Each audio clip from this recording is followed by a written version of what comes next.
Good morning. How you doing? Good morning. Doing Uber duties, Uber Morning. bus duties. Good morning. While we're waiting for a few others to join, if anybody wants to volunteer, like what would be your um five your five catalysts or value props for the team that you're leading? Again, please. So like what are the value propositions? Like why are people on your team? Like what do you do to help identify the team and have team members be better for being part of it? Well, obviously, obviously, they definitely want to grow their business and make more money. I mean, I think that's the bottom line. But they need to feel comfortable in getting past that fear of either knocking on a door or making a phone call. And we worked through some scripts on Friday and without calling them scripts. And I think that was the biggest reason why they felt a little bit more comfortable is we didn't call them scripts, you know? Yep. So I think that's been the biggest thing. The phone calls, unless you're Wilson and then you're knocking on a bunch of doors. So he's been doing great on that. Gotcha. So do you think that falls more under training or structure or both? I think both. I think this program has become forced accountability, which is what everybody really wanted. It's like motivating them to do better and knowing people are watching what they're doing. Right. So you're talking about the path to platinum, correct? Yes, uh-huh. Fantastic. Get to my computer so I can be more human. And do you think that you've identified some training opportunities by having structure to the prospecting or commitment to the accountability? Definitely. Some of the training opportunities that I'm seeing are getting rid of the excuses. Okay. There's definitely some excuses as to why you can't do this and why you can't do that, instead of looking at it from the other perspective of this is how I can do this, this is how I can do that. Question about the 1-800 number in the Philippines. Fine. Maybe can you go something else? Huh? My meeting. All right, I'm going to switch to the computer. Okay. So thank you for sharing that with us, Beth. I'm going to kind of go through my list from having worked with a lot of teams. I think structured meetings on a consistent basis to keep aligned, and that can be small group meetings with your team. And then we'll talk a little bit later about individual kind of coaching sessions.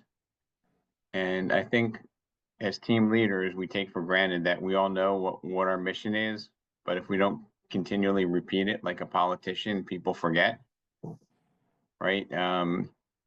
You see politicians say the same things over and over again to reaffirm their position. It gets them elected. We should borrow something from that trait. Affirm your mission statement and goals. I see a lot of people pay handsomely for coaches, and some of the things that they just do is they just keep reaffirming the mission statement and their individual goals. There's a young newer agent to the business, a couple years in the business. He does 3 hours of prospecting every day, and he has his goals and his mission statement, plastered right by where he does the calls, and he has it saved as his screensaver on his phone, just to keep him in alignment. So post your your mission statement and your goals conspicuously, and, continually review the values. Um, and, values, my business coach shared with me, I'll use it even though it's kind of a wonky company now, but he said the Disney value system is, if an employee sees something that is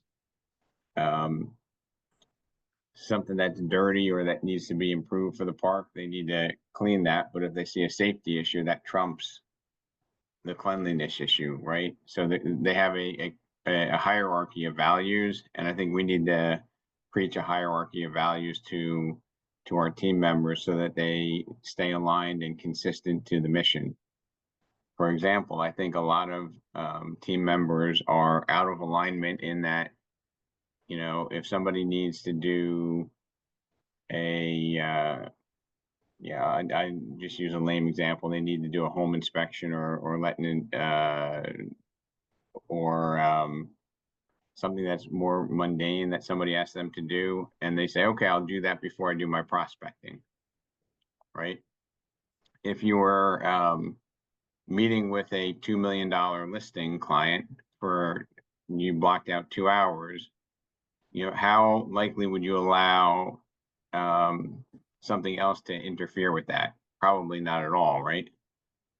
But if we have other things that come into our day that take us away from things that are equally as important in the long term, but maybe not in the short term, we're like, oh, cool, let me go do that, right? It might be, oh, let me go pick up my dry cleaning. Let me go do this task now, as opposed to doing what I know I need to do to have a healthy, sustainable business.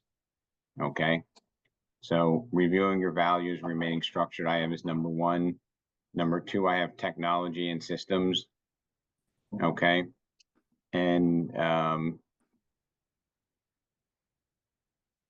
having good technology, okay, I think helps us when we, compete for business. Having systems when we launch a listing, okay, having systems, which I think we have less now, having systems to assist a buyer, what the process looks like.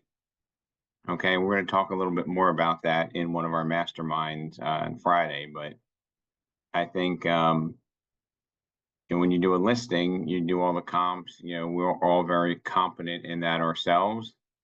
I would ask you as a team leader, how duplicatable is that process? Like, how easy is it for a junior person on your team to basically become you on a listing appointment?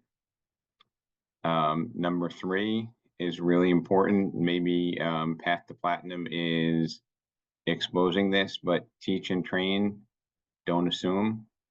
Teach and train, do not assume. I think a lot of times we assume somebody's been in the business for 3 years, they know what they're doing. And if you've ever been on a business appointment with them, you might be mortified. Has anybody ever had that happen? Raise your hand. Right? You assume that they know what they're doing, and you're like, oh my God, that's horrible. So teach, train, don't assume.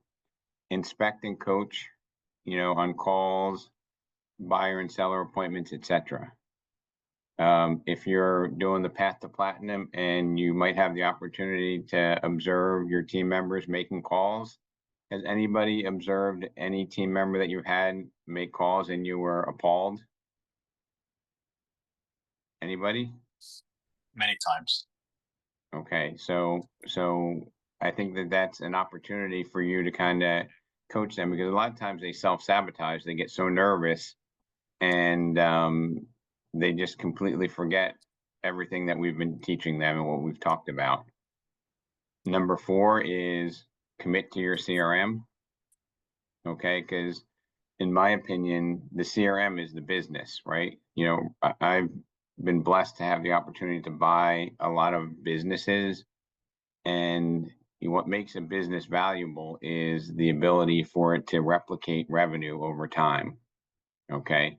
So if you have a business that looks like most of our real estate careers, ups and downs, how do you value that, right? As a buyer, there's a lot of risk when the income and revenue is unstable. If you commit to your CRM, that will smooth out your business, right? That will give you a regular, predictable revenue stream.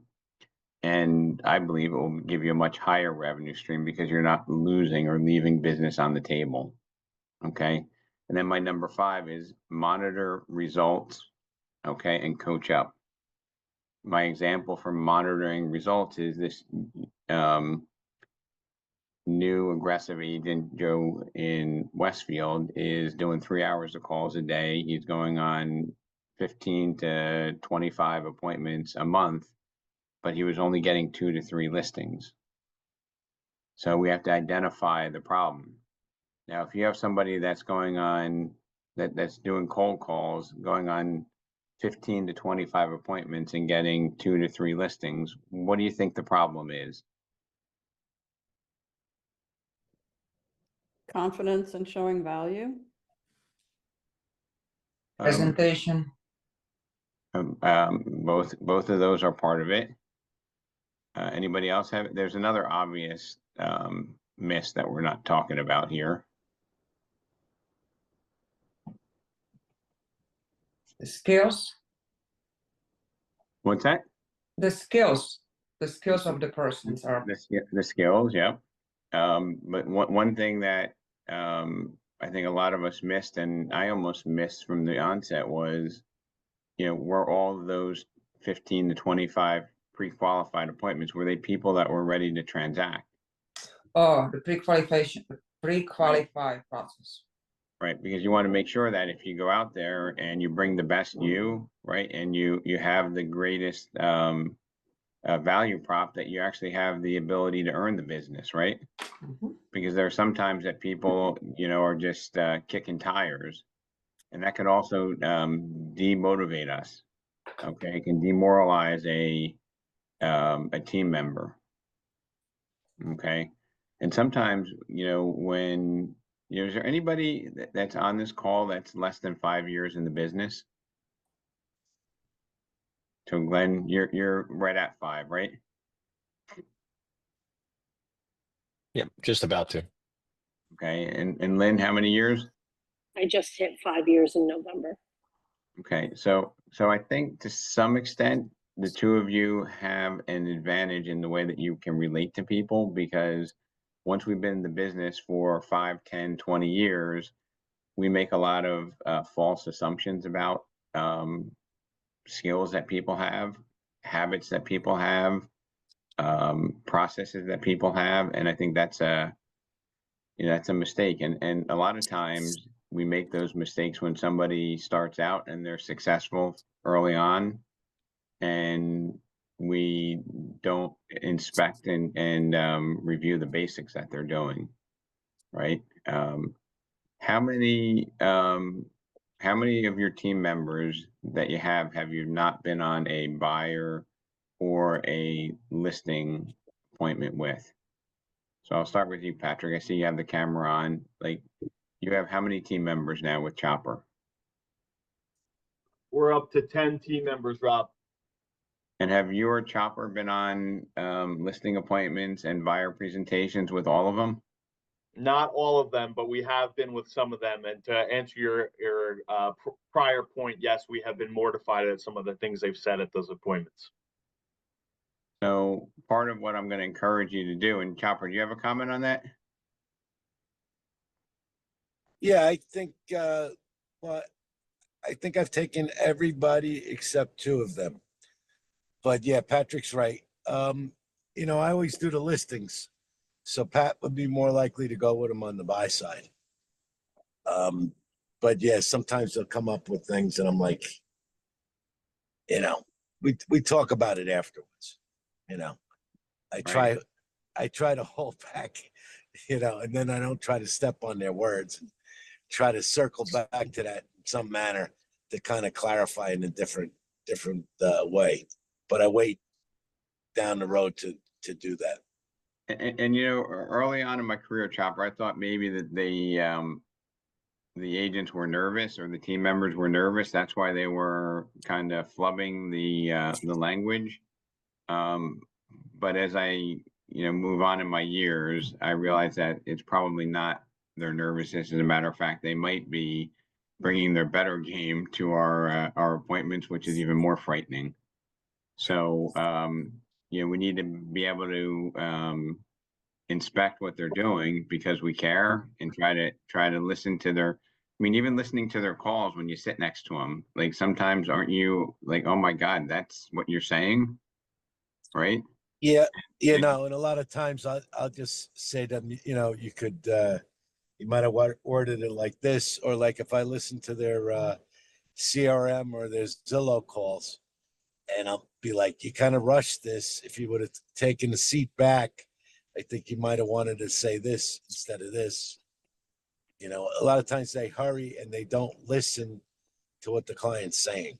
They get ahead of them. They try to pre-program their responses when that's not the correct response for the issue that was brought up. Now, Chopper, you just stoked a nerve with me where I listen to the Zillow calls, and there are some people that say, "Oh, you're working with somebody, right?" like they're asking them to like diss them, right? Because they've heard that objection so many times that they just assume that that's the reality. Yeah, when I was in the furniture business, I had a couple reps. They'd walk in and go, "You don't want to buy furniture today, do you?" I'm like, "What are you doing? Why did you even come that here?" opening line? Of course not. You reminded me of something that we learned a long time ago in the mortgage business when it came to sales, and that was a lot of people feel like they have to say so much to try to get somebody hooked in that we always called that show up and throw up. And Mhm. that's because we're saying all this stuff that we don't know if people, we don't even know if that's their hot button, and you may show up and throw up and then you're done. You've just killed the whole thing. So Beth, Toodle. one thing I'll mention is, sometimes we feel like we need to be talking to be relevant, and I think it's really the opposite. I think we need to be listening. Okay, and when people have nervous energy, they often keep babbling and saying stupid stuff, and that's because they're not prepared. All right. Mm. iPhone number It's 9.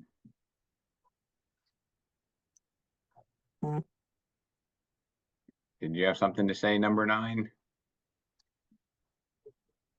All right. So anyway,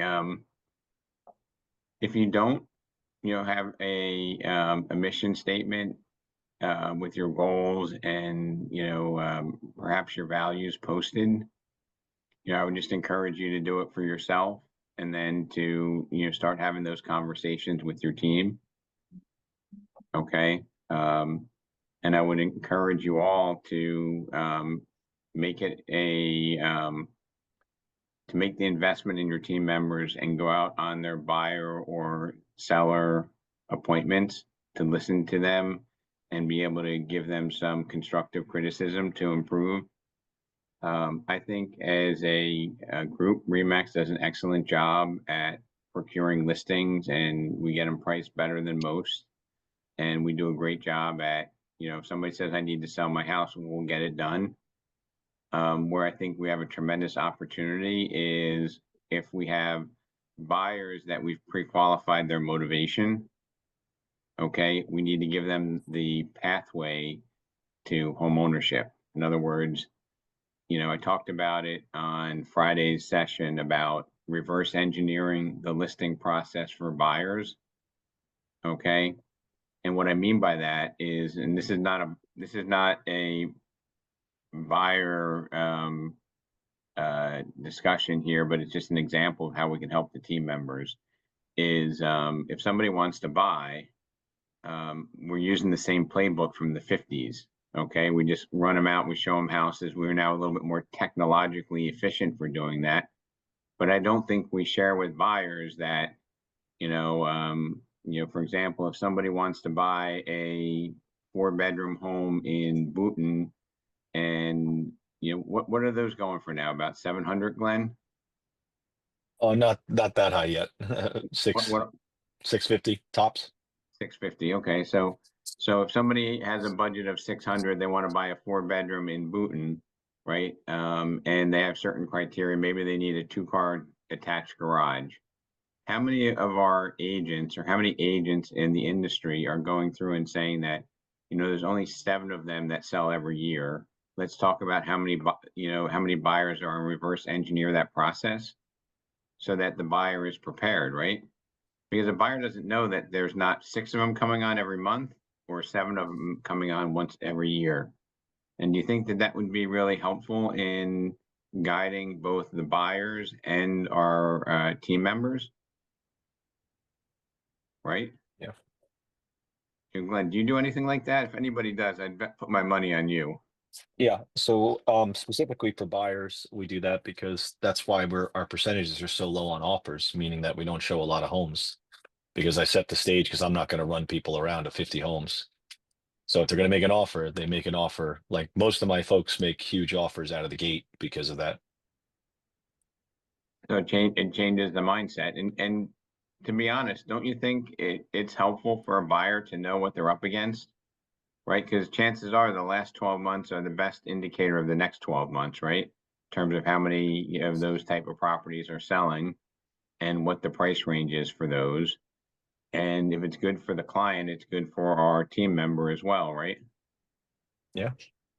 And do you think a lot of, I will bet you 85% of the industry doesn't even know that themselves, the professionals in the industry, if not higher.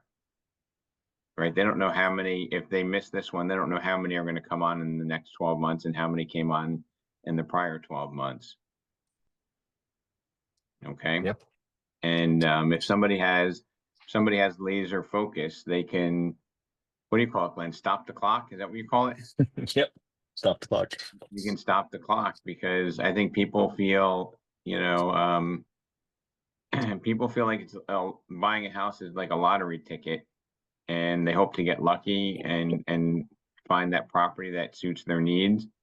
But I really feel if you have a qualified team member or an agent working with you, it should be an absolute, and there should be a plan to get there. Like I wouldn't want to go to a medical doctor that's going to do brain surgery or heart surgery and have them say, well, I think this might be the best way to go about it. You'd probably be, I'm getting the hell out of here.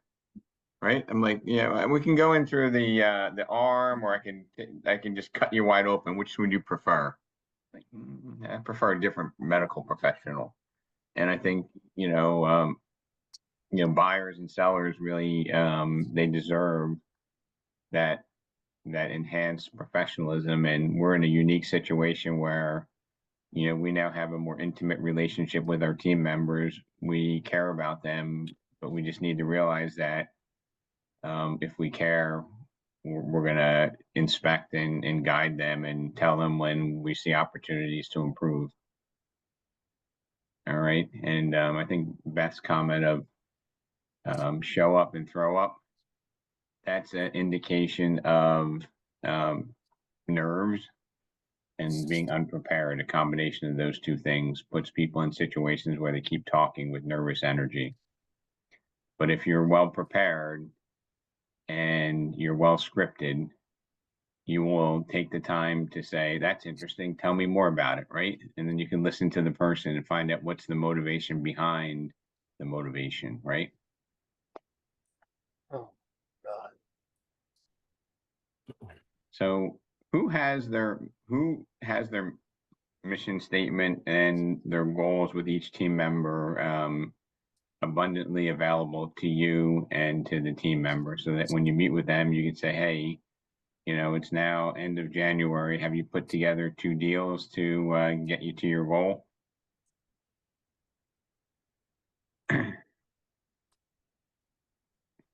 Glenn, do you have that for every team member, where you can, whenever you meet with them, you can kind of, take a glance at it and see where they're at?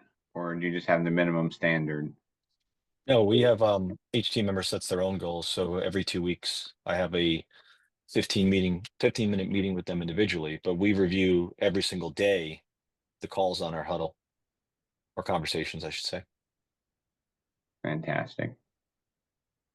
Is there anybody else that has it for every team member, or when you meet with them, you understand exactly where they are relative to their plan?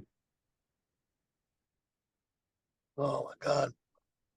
We have the Russo team. So Patrick, what do you do when they're not hitting their goals? Because I know that some of those folks aren't hitting the goals, and I know we've moved one of them out, right? Yes, so if they're not hitting their goals, Rob, we try to figure out why they're not hitting their goals, right? It could be one, they may not be making enough phone calls. That's easy to fix. They have to make the phone calls. They might be making the phone calls and they might not be, setting appointments or having good conversations. We can fix that too. That goes back to scripting. Maybe they're doing a lot of showings and they can't get their clients to write an offer. We can work on scripting and conversational things to help them with that too. So we really do try to narrow down, figure out where they're struggling. If they're doing the follow-up, then we do believe that, eventually the business is going to come to them. And if they continue to not perform, then Chopper and I actually we're talking about it this weekend about instituting a PIP, performance improvement program. Right. So I appreciate you sharing that. Yesterday, I actually spoke at a conference called Ideal Living. It's a thing in Central Jersey for people thinking of retiring and mostly moving out of the state. I only mention this because I discovered an opportunity that I think we should be taking advantage of. And this kind of ties into, what Michael Gopi did. McDonald's where you can use your mobile app today.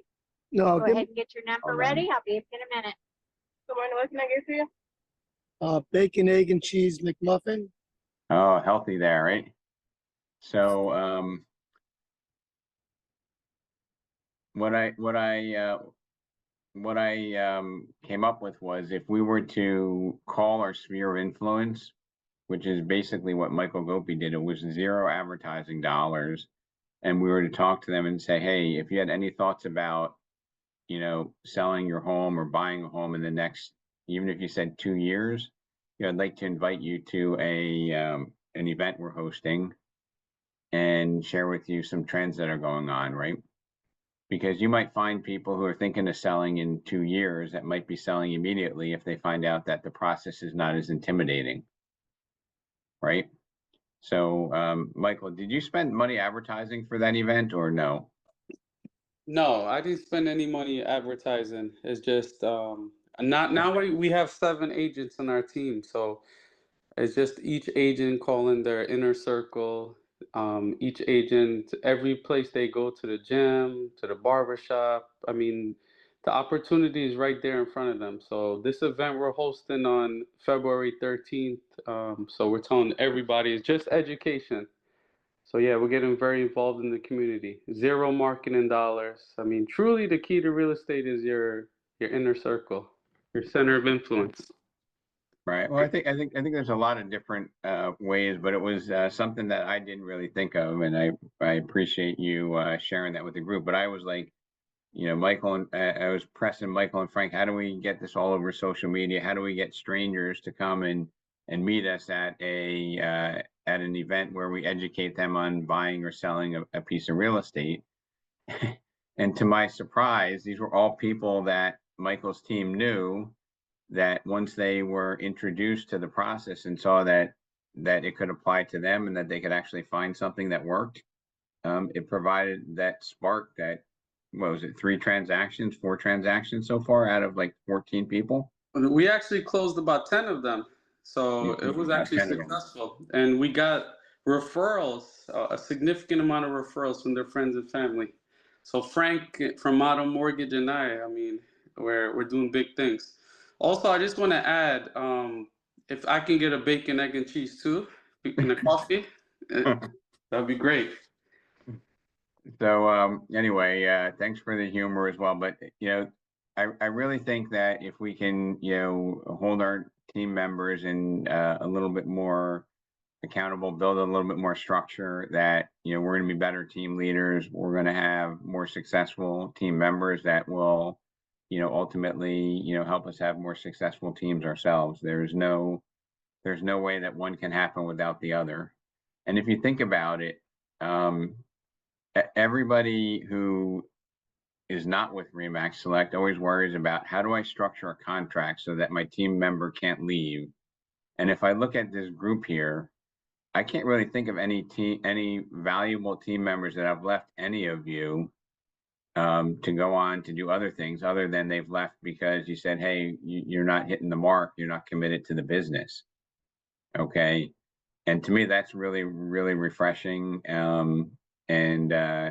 It's better not to have hostages. It's better to have raving fans on your team that know that you're changing their lives by caring.